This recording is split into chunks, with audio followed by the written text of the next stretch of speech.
Hello दोस्तों, आप सभी का स्वागत है ज्ञान स्टोरी चैनल में। चैनल को सब्सक्राइब जरूर कर ले। चारों युगों यानी सत्ययुग, त्रेतायुग, द्वापर युग और कलियुग में से कलयुग में पाप की मात्रा सबसे अधिक मानी गई है, जिसके उदाहरण आज अनायास ही देखने को मिल जाते हैं। यही कारण है कि कलयुग को चारों युगों में सबसे कमतर माना गया है।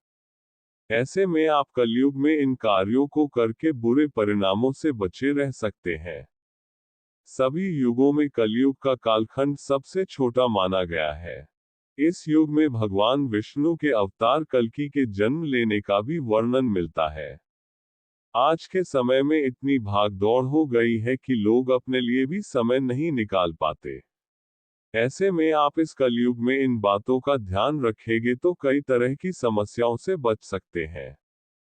कलयुग में पाप अपने चरम पर है। ऐसे में यदि आपको पाप मुक्त रहना है तो खुश को अहंकार, क्रोध और वासना से दूर रहें। अत्यधिक किसी पर भी भरोसा करने से बचें।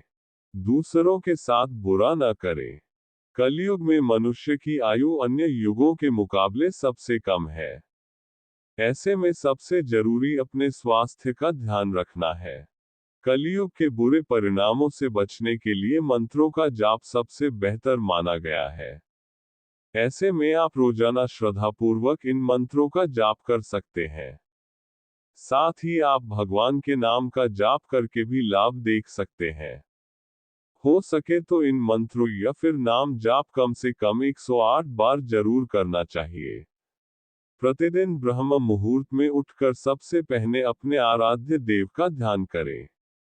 इसके बाद अपनी दोनों हथेली को आपस में जोड़कर इस समय निम्न मंत्र का जाप करें। रोजाना इस कार्य को करने से व्यक्ति को जीवन में कई तरह की समस्याओं से मुक्ति मिल सकती है।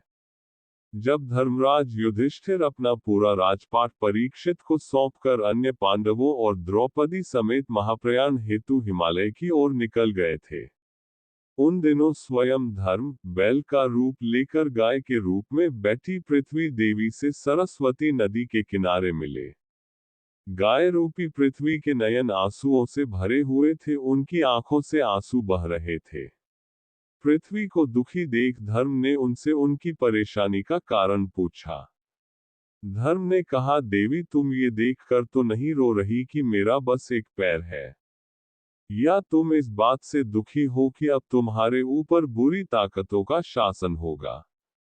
इस सवाल पर पृथ्वी देवी बोली, हे धर्म तुम तो सब कुछ जानते हो, ऐसे में मेरे दुख का कारण पूछने से क्या लाभ। सत्य, पवित्रता, क्षमा, दया, संतोष, त्याग, शास्त्र विचार, ज्ञान, वैराग्य, शौर्य, तेज, ऐश्वर्य, कांति, कौशल, स्वतंत्रता, निर्भीकता, कोमलता, धैर्य, साहस, उत्साह, कीर्ति, आस्तिकता, स्थिरता, गौरव, अहंकारहीनता आदि गुणों के स्वामी भगवान श्री कृष्ण के स्वधाम जाने की वजह से कलयुग ने मुझ पर कब्जा कर लिया है।